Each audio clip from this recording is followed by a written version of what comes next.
بے ادب بدنصیب ہوتا ہے. کروڑوں روپیہ خرچ کر لینا, اگر ادب نہ لا سکے تو جو ہے ابلیس کی طریقے سے جو فرشتوں کو پڑھایا کرتا تھا, لاکھ ہاتھ درجہ اس کے پاس علم تھا, ادب سے خالی تھا, جنت سے نکال دیا گیا. اس لیے کروڑوں کا چندہ کر کے اگر ایسا اخلاص قائم کرو گے, ایسا کام کرو گے حسین کے نام پر جو جائز نہ ہو, تو یاد رکھیں حسین خوش نہیں ہوں گے بلکہ ناراض ہو جائیں گے. ہو جائیں گے نا ناراض, ہو جائیں گے نا ناراض. اپنے دل سے پوچھو, مجھ سے مت پوچھو میں کیا ہوں, بھول جاؤ کہ کون کہہ رہا ہے. اچھا ایک بات ہمیشہ یاد رکھیں, یہ نہیں دیکھنا چاہیے کہ کہہ کون رہا ہے, بلکہ اس سے پہلے یہ دیکھنا چاہیے کہ کہہ کیا رہا ہے نا, کہہ کیا رہا. اس کے بعد میں دیکھنا چاہیے کہ جو کہنے والا ہے وہ اس بات کا تھوڑا بہت ذمہ دار ہے بھی یا نہیں ہے نا. تو اس لیے جو سچائی ہوتی ہے اس کو ہضم کرنا تھوڑا سا مشکل ہوتا ہے, لیکن میرے پیارے یاد رکھو جو سچائی ہوتی ہے اس کی ایک خاصیت ہوا کرتی ہے, جب آپ سچ بولو گے تو صرف پہلی مرتبہ تکلیف ہوگی, اس کے بعد میں آسانی ہی آسانی ہوگی. اور جب جھوٹ بولو گے تو صرف پہلی مرتبہ آسانی ہوگی, اس کے بعد میں تکلیف ہی تکلیف ہوگی. تو یاد رکھو کوئی کام اگر آپ سالوں سے کرتے آ رہے ہو تو اگر اس کو ایک مرتبہ ترک کرو گے, یعنی آپ سالوں سے تعظیموں میں ڈھول بجاتے آ رہے ہو تو اس سال اگر ڈھول کو بند کر دو گے تو صرف اسی سال تکلیف ہوگی. یاد رکھو ڈھول بند کرنے کے صدقے میں اللہ آپ کو ساری سال جو صحت یاب رکھے گا اور خوش رکھے گا, ہے نا. پہلی مرتبہ ہی تکلیف ہوتی ہے. یاد رکھیں کسی کی کوئی چیز سالوں سے آ رہی ہو تو پہلی مرتبہ ہی اس کو جو ہے تکلیف ہوتی ہے, یعنی کہ سچ, یہ ایک سچ ہے نا, تو سچ کو قبول کرنے میں صرف پہلی مرتبہ تکلیف ہوتی ہے, اس کے بعد ساری آسانیاں ہوتی ہیں, ہے نا. اب ایک بات, اب میں آپ کو ایک واقعہ سناتا چلوں, چھوٹا سا واقعہ ہے, زیادہ لمبا چوڑا واقعہ نہیں ہے, کہ ہم اور آپ دن رات جو ہے وہ گناہ کرتے رہتے ہیں, کرتے ہیں نا دن رات گناہ. تو جب گناہ کرنا نہیں چھوڑتے ہیں تو ہم ثواب کرنا کیوں چھوڑیں؟ اچھا ہماری ایک خاصیت یہ ہے کہ ہم گناہ تو برابر کرتے ہیں لیکن ثواب کرنے کے ہم لوگ ذریعے نہیں ڈھونڈتے, بالکل نہیں ڈھونڈتے ہیں.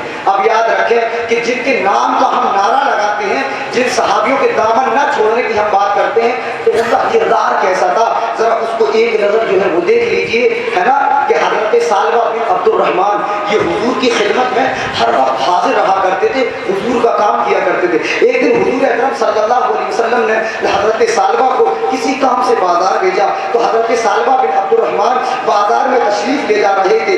دیکھتے کیا ہے کہ ایک دروازہ کھلا ہوا تھا, ایک بیوی اس کے اندر بیٹھی ہوئی تھی جس کے بال کھلے تھے. تو آپ نے اسے دیکھا اور من میں غلط خیال آ گیا, اتنا سوچنا تھا کہ حضرت سالبہ کہتے ہیں کہ سالبہ تو کتنا بیکار آدمی ہے, تیرے نبی نے تو اس سے منع کیا تھا لیکن تو باز نہ آیا, تو قطعی نافرمان ہے, تو نبی کا فرما بردار نہیں ہے. اتنا صدمہ لگا اس بات کا کہ حضرت سالبہ بن عبد الرحمن جنگل میں چلے گئے اور وہاں جا کر کے توبہ کرنے لگے اللہ سے, پھر رات گڑ گڑاتے اور جو ہے وہ توبہ کرتے. اتنی زیادہ آپ کو دن گزر گئے, حضور کو جب حضرت سالبہ نظر نہیں آئے تو دن رات گزر گئے, توبہ کرتے رہتے. اتنے میں جبریل علیہ السلام حضور اکرم صلی اللہ علیہ وسلم کے پاس آتے ہیں کہ یا رسول اللہ آپ کا یہ غلام جنگل میں تڑپ رہا ہے, اسے بلا لیجئے اور بلا کر کے اپنی پشت پناہی دیجئے. حضور اکرم صلی اللہ علیہ وسلم نے, ایک روایت میں آتا ہے کہ حضرت سلمان فارسی کو بھیجا, دوسری روایت میں آتا ہے کہ مولا علی اور حضرت عمر کو بھیجا. تو مولا علی اور حضرت عمر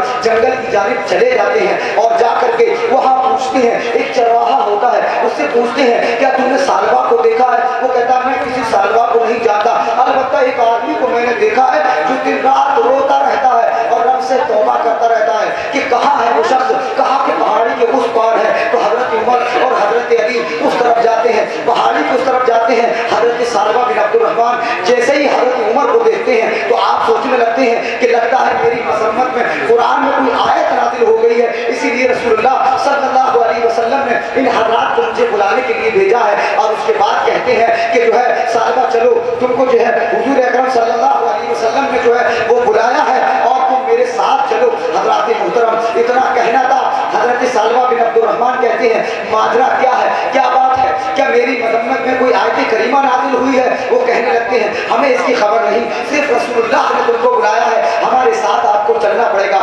حضرات محترم حضرت سالبہ بن عبد الرحمن غم کے عالم میں ہیں, کہتے ہیں کہ میں دن کی تاریکی میں اگر جاؤں گا تو حضور کا سامنا نہیں کر سکتا,